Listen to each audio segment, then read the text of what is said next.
आप देख रहे हैं आज तक। मैं हूं आपके साथ चित्रा त्रिपाठी। गर्मियों का मौसम वैसे तो हर साल पसीना छुड़ा देता है, लेकिन इस बार हालात और भी गजब हैं। तीखी जलन वाली गर्मी की बजाय इस साल पूरे मौसम में धूल भरी आंधियां और उमस कब्जा कर रहा है। हालात यह है कि आधा जून आ चुका है, लेकिन इस बार दिल्ली एनसीआर में एक दिन भी लू नहीं चली। मॉनसून वक्त से 15 दिन पहले पहुंचने के पूरे आसार हैं, लेकिन यह खुश होने की बात नहीं, फिक्र की बात है, क्योंकि मौसम का ये गोलमाल बड़े खतरे का पैगाम दे रहा है।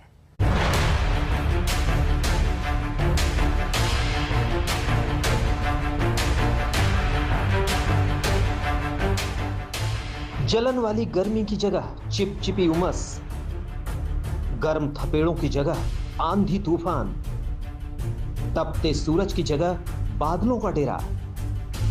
मौसम का कैसा गोलमाल। मई जून के महीने में उत्तर भारत के ज्यादातर इलाके जला देने वाली गर्मी का कहर झेलते हैं। इसके बाद ही मानसून की मेहरबानी बरसती है और राहत का दौर शुरू होता है। मौसम का ये सदियों पुराना रवैया वैसे तो साल दर साल थोड़ा थोड़ा करके बदलता जा रहा है, लेकिन इस साल का हाल कुछ ज्यादा ही अलग है। तपन वाली गर्मी परवान ही नहीं चढ़ पाई और आंधी के साथ बेवक्त की बौछारों ने अभी से उमस वाली गर्मी का दौर ला दिया।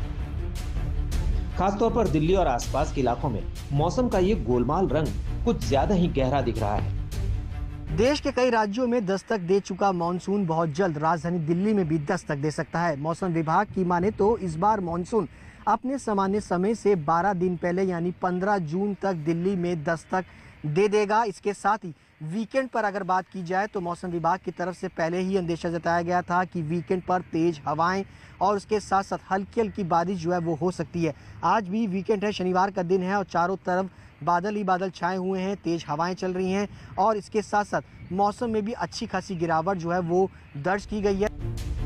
मई में पारा चढ़ने के साथ ही मौसम की जो उल्टी चाल शुरू हुई तो अब तक जारी है। 6 मई को दिल्ली एनसीआर में आंधी आई, कई इलाकों में बारिश हुई। 13 मई को भी दिल्ली एनसीआर में सुबह से आंधी बारिश का दौर रहा। 31 मई को एनसीआर में रात भर धूल भरी आंधी चली, तेज बारिश भी हुई। 4 जून को तेज हवाओं के साथ एनसीआर में बारिश हुई। 10 जून को रात से सुबह तक आंधी पानी का दौर चला। आज भी सुबह से दिल्ली के आसमान में बादलों की आवाजाही है। मौसम की करवट पर मौसम वैज्ञानिक भी हैरान है। वो दिल्ली एनसीआर सहित पंजाब के कुछ भागों में और उत्तराखंड में समय से पहले पहुंचेगा, काफी पहले पहुंचने की उम्मीद है। मौसम विभाग ने तो यानी कि अंदाजा जताया है कि 15 तारीख के आसपास पहुंच जाएगा। हमें भी लग रहा है कि 16 या 17 तारीख तक ये मानसून दिल्ली में दस्तक दे देगा, यानी कि कम से कम 10 या 11 दिन पहले मानसून दिल्ली में पहुंच जाएगा और बारिश काफ़ी अच्छी होने की संभावना अभी लग रही है फिलहाल। और जब तक इस वेदर सिस्टम का जोर रहेगा, यानी कि तब तक रेनफॉल एक्टिविटीज़ पूरे पूर्वी भारत, मध्य भारत और उत्तर भारत में जाता रहेंगी।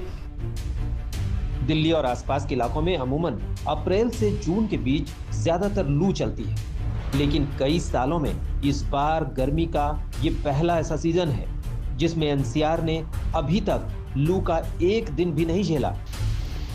दिल्ली में इस बार मई के महीने में अधिकतम तापमान 1951 के बाद सबसे निचले स्तर 23.8 डिग्री पर दर्ज हुआ। वहीं न्यूनतम तापमान 7 सालों के सबसे निचले स्तर 18 डिग्री तक पहुंच गया। मई जून के दौरान दिल्ली का तापमान अमूमन 45 से 46 डिग्री तक पहुंच जाता है, लेकिन इस साल मई से अब तक का औसत तापमान 39 डिग्री के आसपास रहा। जो मानसून की प्रोग्रेस होने वाली है वो अगले 24 घंटों के अंदर हमें लग रहा है कि पूरे बिहार को, झारखंड को, छत्तीसगढ़ को, पूर्वी मध्य प्रदेश के साथ साथ उत्तर प्रदेश के पूर्वी जिलों को कवर कर जाएगा, यानी मानसून काफ़ी तेजी से आगे बढ़ेगा। और आज से ही हमें उम्मीद है कि पंजाब, पश्चिमी उत्तर प्रदेश, हरियाणा और दिल्ली, इस इलाके में बारिश की गतिविधियां या धूल भरी आंधी शुरू हो जाएगी। आज सुबह हमने देखा कि मेरठ, मुजफ्फरनगर, अलीगढ़ और उसके आसपास के इलाकों में, यानी कि बरेली, बदायूं और जो उसके आसपास के जिले हैं, इन इलाकों में बारिश की गतिविधियां हो रही हैं। दुनिया भर के मौसम वैज्ञानिक सालों साल से चेता रहे हैं कि धरती का तापमान बढ़ रहा है और जलवायु पर इसका गंभीर असर पड़ेगा। भारत समेत दुनिया के कई हिस्सों में ये दिखना शुरू भी हो गया है। उत्तर भारत में मौसम का ये गोलमाल इसी की शुरुआत है। ऐसे में सवाल उठता है कि ग्लोबल वार्मिंग के असर के तौर पर गर्मी बढ़ने की बजाय कम क्यों हो रही, क्योंकि दिल्ली में तो यही दिख रहा है। तो वैज्ञानिकों के मुताबिक इसका जवाब ये है कि ग्लोबल वार्मिंग का मौसम और तापमान से संबंध इतना सीधा नहीं, बल्कि बहुत गहरा और घुमावदार है। दिल्ली से सुशांत मेहरा के साथ आज तक ब्यूरो।